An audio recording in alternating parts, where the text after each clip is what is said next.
오늘 저는 읽으신 본문의 말씀을 가지고 신앙은 보상의 원리를 넘어서는 내용을 담고 있습니다. 신앙은 보상의 원리를 넘어서는 내용을 담고 있습니다. 다르게 얘기하면 믿음이라는 것은 보상의 원리를 넘어서는 내용을 담고 있다라는 것입니다. 우리가 신앙을 가지게 되었을 때에 너나 할 것 없이 가장 먼저 떠올리는 지점은 보상입니다. 보상. 내가 신앙을 가짐으로 말미암아 어떠한 보상이 나에게 주어질까라는 생각을 먼저 떠올리게 됩니다. 내가 이렇게 기도해서, 내가 이렇게 신앙생활해서, 내가 이렇게 헌신하고 봉사하고 헌금해서 나에게 과연 어떠한 보상이 주어질 것인가 라는 기대를 합니다. 그래서 그 보상을 받을 만한 조건을 갖추는 데에 몰두합니다. 내가 조금 더 죄짓지 않으면 보상이 더 주어지지 않을까? 내가 조금 더 기도하면, 내가 조금 더 성경 읽고 조금 더 봉사 헌신하면 나에게 조금 더 많은 보상이 주어지지 않을까라는 기대를 가지고 신앙생활을 하는 경우가 허다합니다.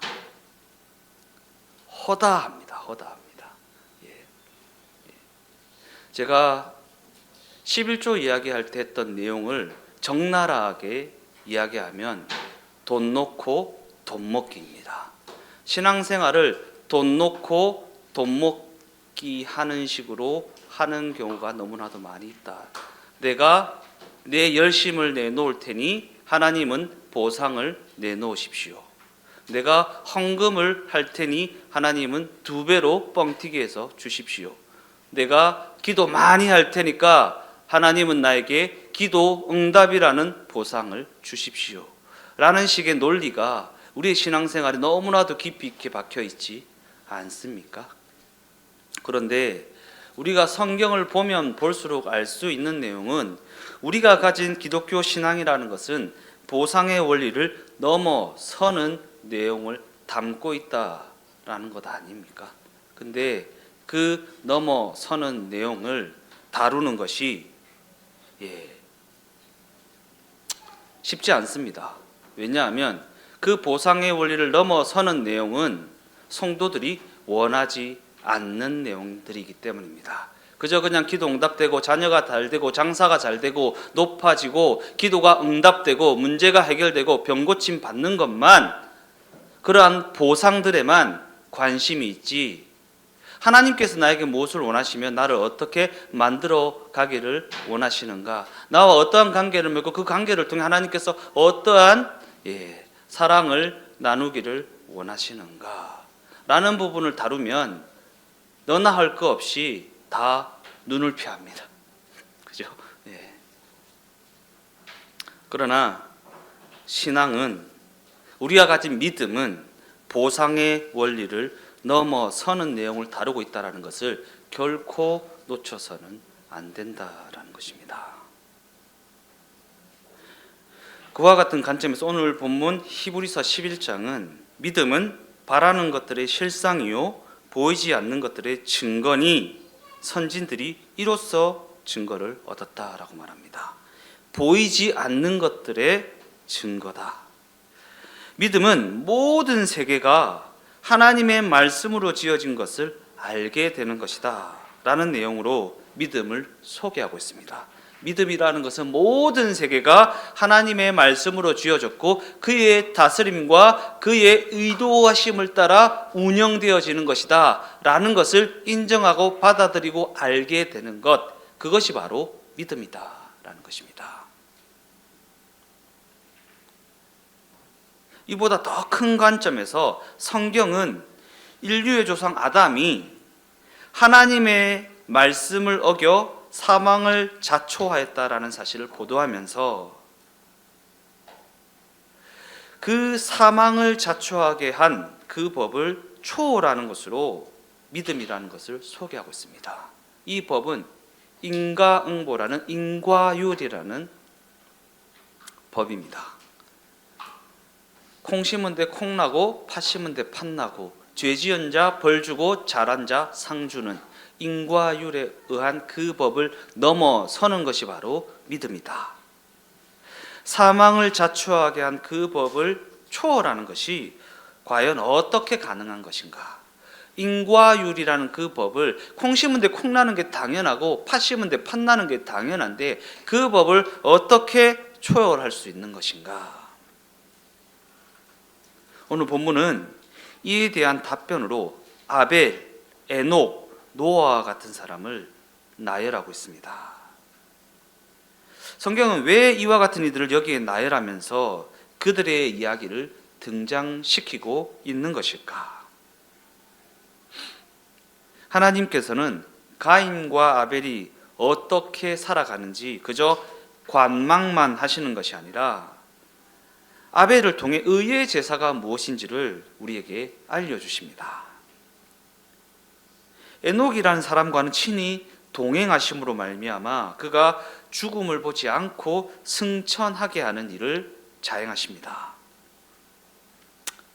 노아에게는 멸망을 앞두고 있는 인류 가운데 그와 그 가족이 구원을 얻도록 그 삶에 친히 개입하여 주십니다. 이는 하나님께서 인류가 멸망을 당하여 소멸되게 되는 것을 원치 않으셨기 때문입니다.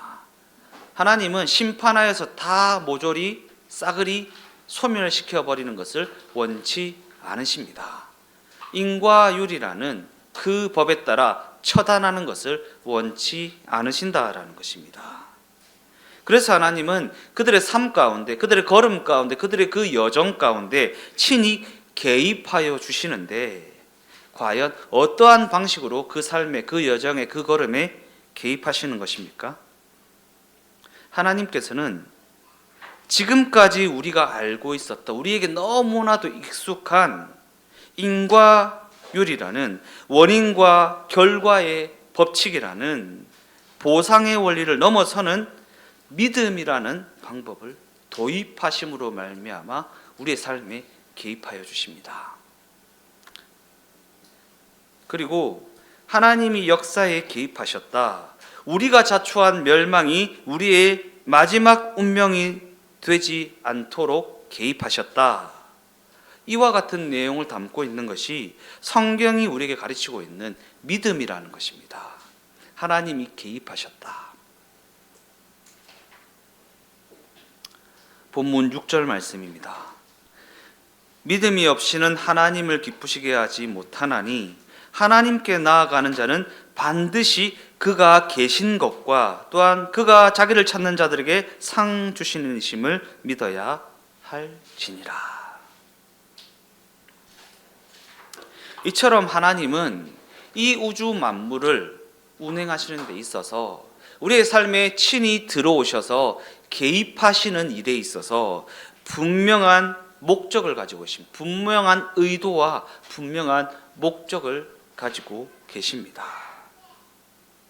그리고 성경은 그 목적이 우리가 하나님이 계심을 믿게 되는 것이고 그로 말미암아 그에게 나아가게 되는 것이라고 말합니다. 하나님이 살아계심을 믿게 되는 것, 그로 말미암아 그에게 나아가게 되는 것. 하나님의 개입하심의 목적입니다.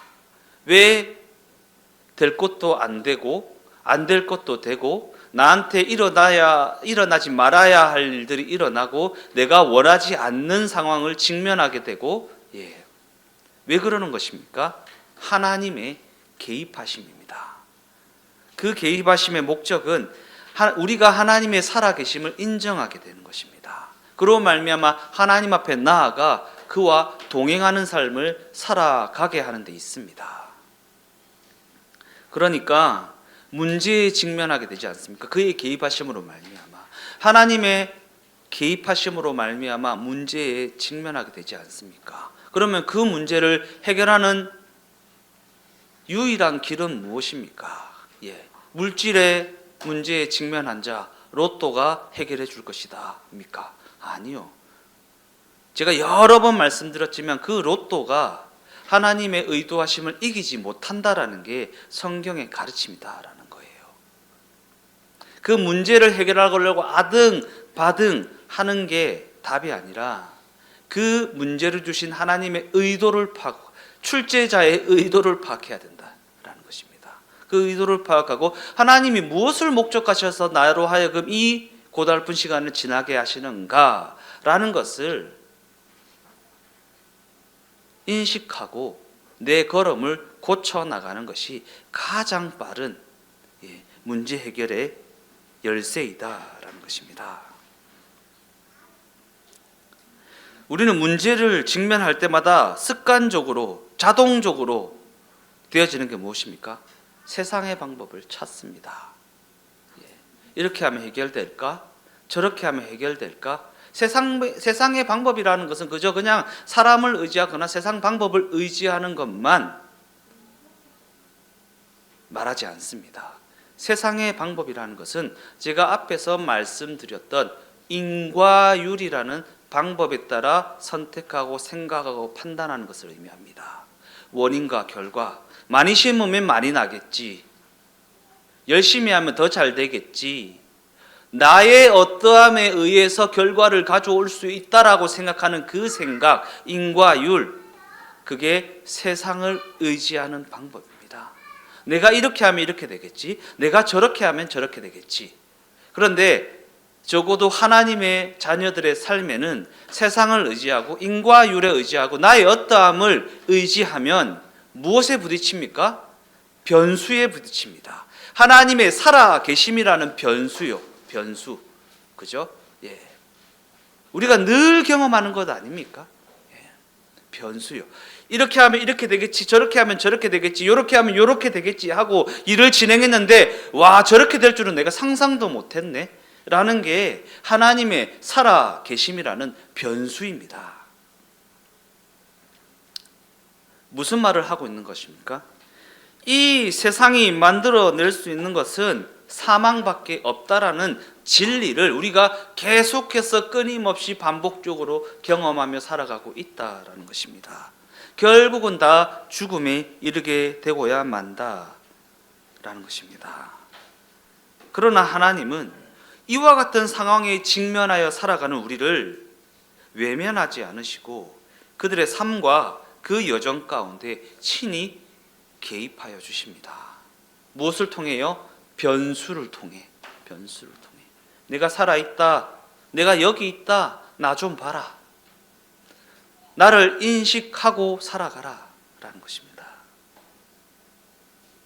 그와 같은 하나님의 개입하심, 우리의 그 신앙 여정 가운데 반복적으로 경험하고 있는 부분 아닙니까?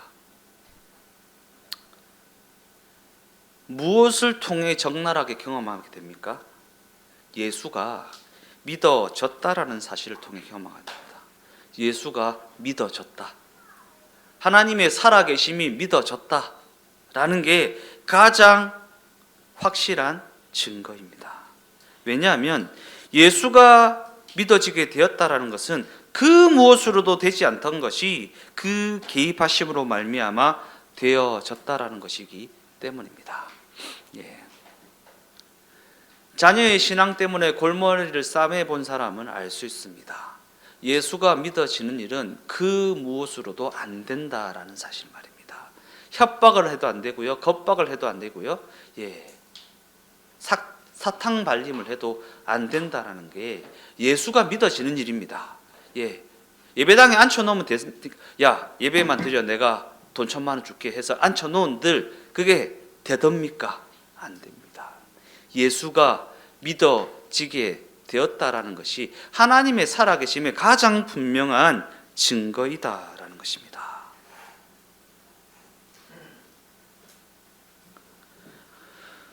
그와 같은 관점에서 히브리서가 증언하는 이 믿음이라는 것은 우리에게 뭔가 막막함을 줍니다. 막막함이요. 우리는 왜 막막함을 느끼게 되는 것입니까? 히브리서가 증거하는 믿음을 대하는 우리가 왜 막막해지는 것인가? 예수가 믿어지게는 되었는데 그 믿음의 근거가 우리 자신의 어떠함에 있는 것을 알게 되었기 때문입니다. 우리 자신의 우리 자신의 어떠함에 있는 것이 아니다. 내가 성경을 10장 읽으면 믿음이 생긴다라고 하면 막막하지 않습니다. 10장 읽으면 되니까. 내가 10년 동안 하루에 2시간씩 기도를 하면 예수가 믿어진다라고 하면 덜 막막합니다. 어찌되었든 힘들지만 어렵지만 그렇게 하면 되니까. 근데 믿음이라는 것은 그분의 주권에 있고 그분이 주셔야지만 되어지는 일이기 때문에 막막합니다. 더 나아가 그 믿음이라고 하는 것이 하나님이 우리의 기대나 우리의 소원을 허락하신다라는 의미가 아니기 때문에 막막합니다. 우리가 믿으면 우리의 소원이 이루어진다, 우리의 꿈이 이루어진다 라는 게 분명하면 덜 막막하는데 그것을 의미하는 것이 아니기 때문에 막막합니다. 그래서 우리는 직면한 현실 앞에서 이렇게 반문합니다. 이게 뭔가? 과연 이게 믿는다라고 하는 것인가? 난 왜 맨날 이 모양 이 꼴인가? 하나님은 대체 뭘 하고 있길래 내가 예수 믿는데 이 모양 이 꼴로 살아가고 있는 것인가? 이처럼 우리의 반문은 하나님 나한테 왜 그러시는 거예요? 라는 투정일 때가 너무나도 많이 있다라는. 하나님 내가 뭐 잘못했다고 나한테 이러시는 겁니까? 라는. 이 반문은 그 마음 가운데 그 마음의 중심이 보상의 원리에 사로잡혀 있다라는 것을 증명하는 것 아닙니까? 하나님 나한테 왜 이러시는 거예요? 내가 예수 믿었는데 왜 나한테 그런 보상이 없는 겁니까? 남들은 잘 먹고 잘 사는데 왜 내만 이렇게 괴롭히시는 겁니까? 라고 하는 보상의 원리에 그 마음이 사로잡혀 있다라는 증거 아니겠습니까? 이처럼 우리는 자신이 직면한 현실이 납득되어지지 않을 때마다 하나님을 향해 이와 같은 반문을 하거나 이와 같이 투정을 늘어놓을 때가 많이 있다라는 것입니다. 더 나아가 이는 믿음을 가졌다라고 하는 신자들의 신앙 현실이 그들의 이해나 그들의 기대나 그들의 소원과는 전혀 다른 모습으로 흘려가는 경우가 너무나도 많이 있기 때문입니다. 그러나 성경은 그와 같은 원치 않는 그 흐름이 창조의 완성이라는 하나님의 의도하심이 반영된 하나님의 신비로운 손길이라고 가르치고 있습니다. 하나님의 의도하심이, 하나님의 목적이 반영된 하나님의 신비로운 손길이다.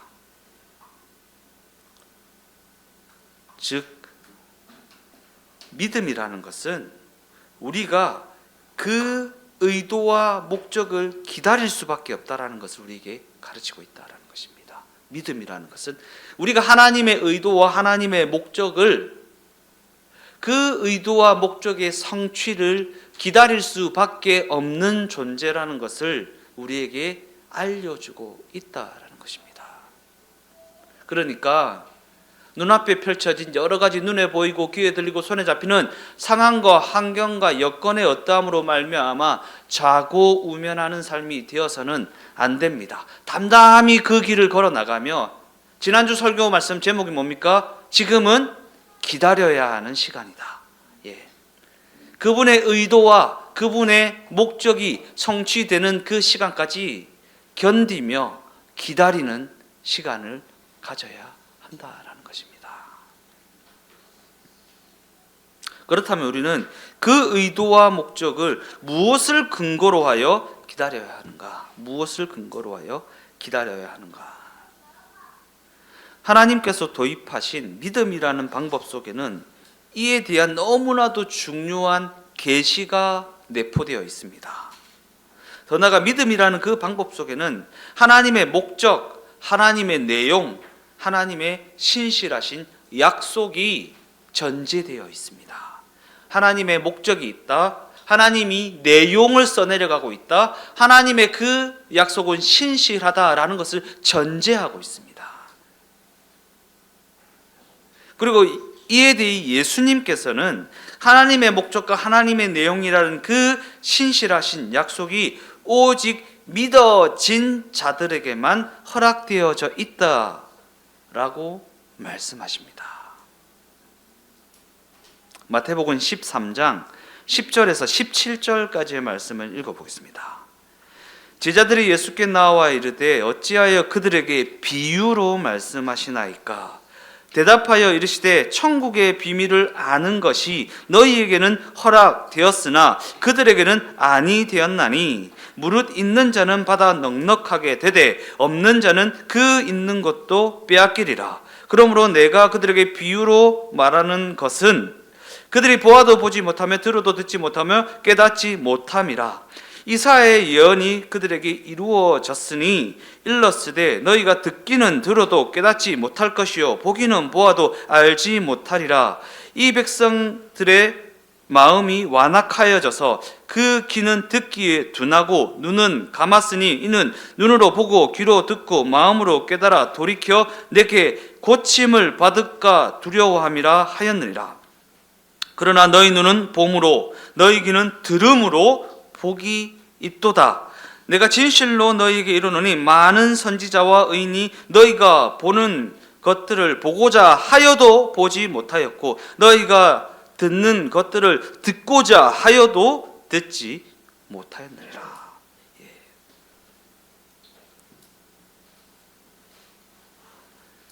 여기서 무릇 있는 자는 받아 넉넉하게 되되 없는 자는 그 있는 것도 빼앗기리라 라는 말은 뭡니까? 무엇이 있어야 한다라는 것입니까? 믿음입니다. 믿음. 여기다가 물질을 갖다 놓고 설교하시는 목사님들이 참 많이 있는데 아니요, 믿음입니다. 지금 믿음을 이야기하고 있는 것입니다. 믿어진 것, 믿어진 것. 믿어진 것이 있는 사람은 받아 넉넉하게 되되 믿어지지 않는 자는 있는 것도 빼앗긴다. 이 얘기를 지금 하고 있는 것입니다.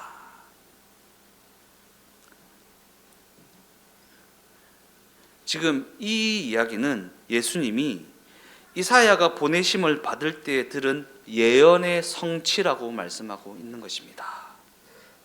이사야가 보내심을 받을 때 들은 예언의 성취. 하나님은 이사야 6장에서 이렇게 말씀하십니다. 누가 우리를 위하여 갈고? 이 말씀이 이사야가 이렇게 반응합니다. 내가 여기 있나이다. 나를 보내소서. 그와 같은 이사야의 반응에 하나님께서는 그에게 이렇게 말씀하십니다. 그래, 네가 가라. 그러나 그들은 네가 전한 것을 들어도 깨닫지 못할 것이다. 그들은 듣지 못하고 보지 못할 것이다. 나는 그들이 듣고 보게 될까 봐 두렵다. 과연 하나님이 그들이 깨닫게 되는 것을 왜 겁을 내는 것입니까? 왜 겁을 내십니까? 그들이 듣고 보게 될까 봐 두렵다라고 말씀하시는 것입니까?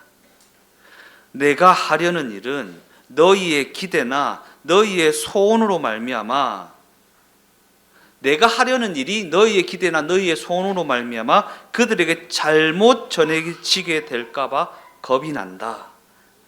내가 하려는 것은 너희의 기대나 너희의 이해보다 크고 위대하고 신비로운 것이다.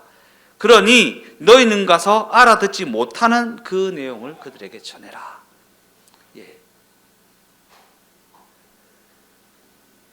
막 하나님의 음성을 들었다고 하는 사람들이 있죠.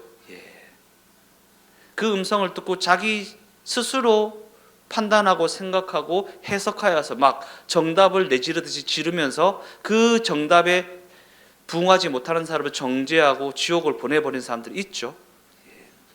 근데 하나님이 이 대선지자 이사야에게 한 내용이 이런 내용입니다. 내가 하려는 일이 너희의 기대나 너희의 소원으로 말미암아 그들에게 잘못 전해지게 될까 봐 두렵다. 그러니 너희는 알아듣지 못하는 그 내용을 그들에게 전하여라. 그들이 알아듣지 못하는 그 내용이 어떠한 내용입니까? 예수님입니다. 예수님. 예. 지금도 받아들이지 못하고 있는 그 내용이 어떠한 내용입니까? 예수님. 유대인들이 지금도 예수님을 받아들이지 못하죠. 알아듣지 못하죠. 예. 예수님입니다. 그래서 예수님께서 친히 알아듣지 못하고 있는 우리를 찾아오신 것입니다. 친히 찾아오셨다. 그 찾아오심으로 말미암아 우리는 예수가 믿어지게 되었습니다. 예수님의 찾아오심으로 말미암아. 그런데 우리는 이 믿어지게 되었다라는 사실에 대해 이렇다 저렇다 설명할 수가 없습니다. 예수가 믿어지지 않은 누군가에게 말로 우리의 신앙을 이해시키거나 우리가 어떻게 해서 예수가 믿어지게 되었는지를 설명할 수가 없다라는 것입니다. 이게 신앙의 신비입니다. 어떻게 믿어지게 됐냐고 설명할 수 있는 사람 있습니까? 없습니다. 예수님이 찾아오셔서 만나 주셔서 믿어지게 된 것이기 때문입니다.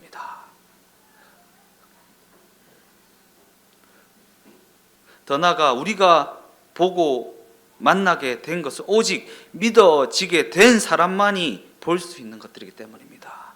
우리가 나눔을 하죠. 그죠? 나눔은 믿어지게 된 사람들끼리만 할 수 있는 것 아닙니까?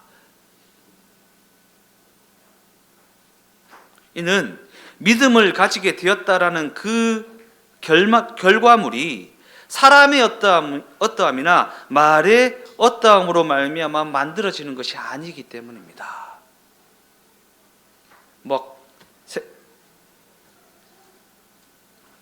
여기저기 교회에서 막 그런 얘기하죠. 위대한 복음 증거자. 위대한 복음 증거자. 위대한 복음 증거자가 어디 있습니까? 예? 그들의 말의 어떠함으로 믿어지게 되었냐라는 거예요. 아니요, 하나님이 역사하신 것이죠. 예. 어디 위대한 복음 증거자가 있습니까? 어디에? 하나님의 위대한 역사하심이 있을 뿐이지요. 그들이 위대한 복음 증거자이기 때문에 거기서 막 사람들이 막 베드로가 위대한 복음 증거자이기 때문에 3,000명이 회심하고 한 겁니까? 성령님이 역사하셔서 그리 된 겁니까? 어디에 위대한 복음 증거자가 있습니까? 믿음을 가지게 되었다라는 그 결과물은 사람의 어떠함이나 말의 어떠함으로 말미암아 만들어진 것이 아니다라는 것입니다. 그래서 예수님께서는 이렇게 말씀하십니다. 선지자들에게 예언이 주어질 때 그들은 그것이 무슨 말인지 전혀 알아듣지 못하였다. 그래서 하나님이 그 역사에 친히 개입하셨던 것이다. 역사에서 보다시피 이스라엘은 애굽에서 건짐을 받기도 하고 바벨론에 팔려가기도 하였다. 이는 그 모든 역사의 현장 가운데 하나님이 당신께서 의도하신 것을 이루기 위하여 그들을 붙들고 씨름하셨다라는 것이다. 또한 이는 하나님이 그들을 결코 포기하지 않으셨다는 증거이다.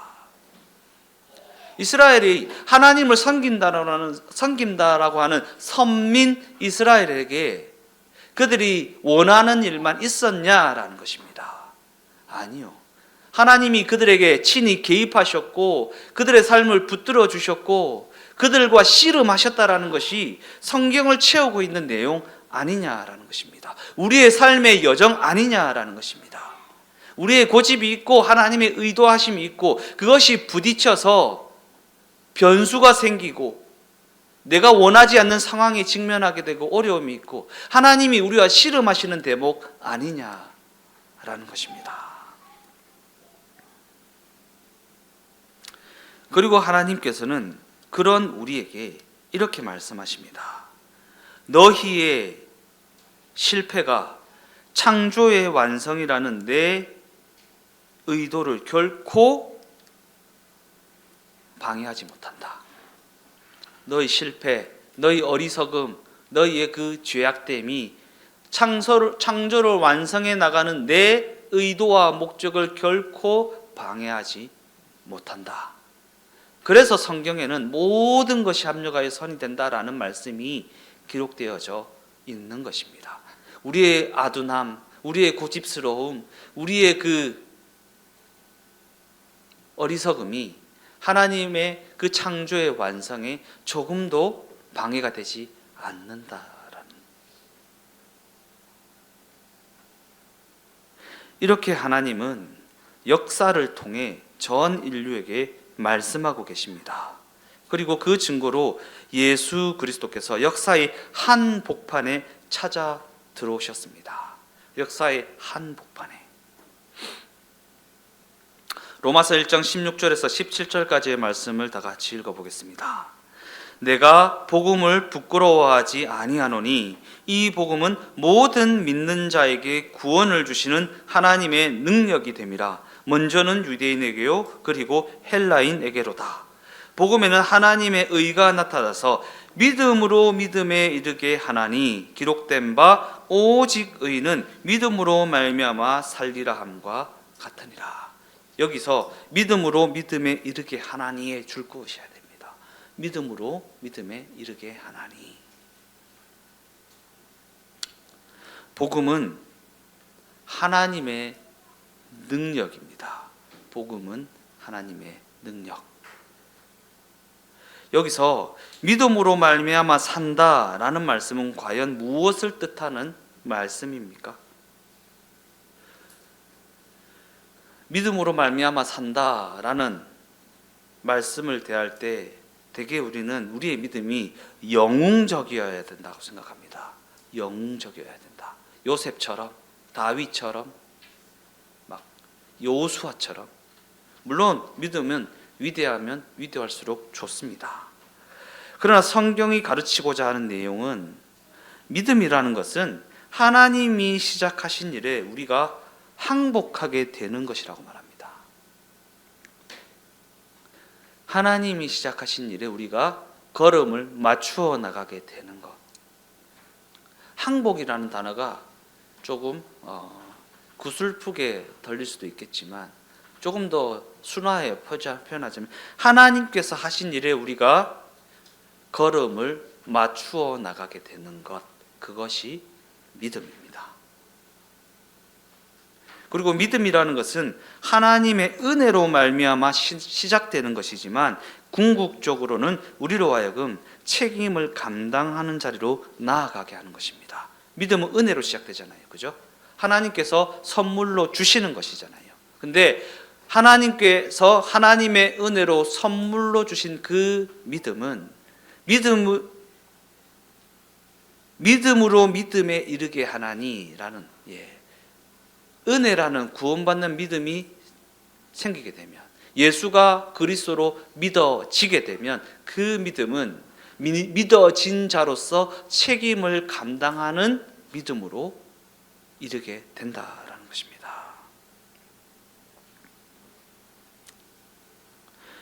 예수께서 자신을 위하여 죽지 않고 우리를 위하여 죽으셨다는 것은 우리가 예수가 믿어지게 되면 예수께서 우리를 위하여 십자가를 지신 것처럼 우리도 자기 십자가를 지는 책임을 감당한 자리에까지 나아가 자발적인 항복을 하게 되어진다라는 것입니다. 그래서 복음은 하나님의 능력이다. 예수의 십자가 지심은 하나님의 능력이다 라고 말하는 것입니다. 결론적으로 믿음이라는 것은 믿음이 만들어내는 것입니다. 믿음이라는 것은 믿음이 만들어낸다. 즉 예수가 그리스도로 믿어진 그 믿음이 하나님 앞에 자발적으로 항복하여 그 인도하심의 걸음을 맞추어 나가는 그와 같은 믿음의 완성을 만들어낸다라는 것입니다. 하나님이 도입한 믿음이라는 방법, 곧 하나님께서 우리의 삶에 개입해 주신 그 은혜로 말미암아 우리는 믿음으로 말미암아 책임을 감당하며 살아가는, 믿음으로 말미암아 자기 십자가를 지는 그러한 창조의 완성을 이루게 된다라는 것입니다. 그러한 관점에서 하나님의 목적은 우리가 예수를 따르는 삶이 되게 하는 것이지 어떠한 보상이 있지 않습니다. 하나님의 목적은 우리가 예수를 따르는 삶, 자기 십자가를 지는 삶, 신자로서, 믿어진 자로서 책임 있는 삶을 살아가는 삶이 되게 하는 것에 있는 것이지 어떠한 보상에 있지 않다라는 것입니다. 우리가 예수를 따르는 사람이 되어짐으로 말미암아 우리 각 사람이 하나님의 기쁨이 되는 책임을 감당하는 자리에 이르게 되는 것에 하나님의 목적이 있다라는 것입니다. 우리가 그저 그냥 잘 먹고 잘 살고 문제없이 평안하게 사는 것에 하나님의 목적이 있지 않다. 어떠한 보상에 있지 않다라는 것입니다. 그러면 우리는 이제 뭘 해야 하는 것입니까? 우리는 이제 뭘 해야 하는가? 매일의 삶을 겪어보아야 합니다. 매일의 삶을 겪어보아야 한다. 하나님 나한테 왜 이러십니까? 라는 비명이 질러지는 매일의 삶을 겪어보아야 한다라는 것입니다. 그 시간과 그 과정이 하나님의 일을 이룬다라는 것을 겪어보아야 하나님의 살아계심을 인정하는 인생으로 성장하게 되기 때문입니다. 그러한 관점에서 그 시간과 그 과정 가운데 매일같이 벌어지는 우리의 일상은 우리에게 너는 여기서 어떠한 잣대와 어떠한 판단 기준을 적용할 것인가? 라고 묻고 있습니다. 이 상황에서 너 어떻게 선택할 거냐? 이 상황 가운데 너는 어떻게 반응할 거냐? 세상 사람들처럼 인과율을 가지고 판단할 거냐? 아니면 예수가 그리스도로 믿어진 자답게 하나님의 살아계심을 인식하고 그것을 반영하여서 선택하고 결정할 것이냐? 우리에게 묻고 있다라는 것입니다. 그 물음 앞에 우리는 하나님의 살아계심과 하나님의 일하고 계심을 결코 놓쳐서는 안 된다라는 것입니다. 그것을 놓치는 것이 죄입니다. 죄. 하나님의 살아계심과 하나님의 일하고 계심을 놓치게 되는 것, 그것을 놓친 채 선택하는 것, 하나님의 부재, 하나님의 부재. 하나님 없이 판단하고 하나님 없이 생각하고 내 선택과 내 판단 가운데 하나님의 하나님 되심이 반영되어 있지 않는 그것이 죄입니다. 하나님의 부재. 그 시간과 그 과정을 지나고 있는 우리 주 동행교회 각 성도들의 걸음 가운데 하나님의 살아계심과 하나님의 하나님 되심이 반영되어지기를 예수님의 이름으로 축원드립니다.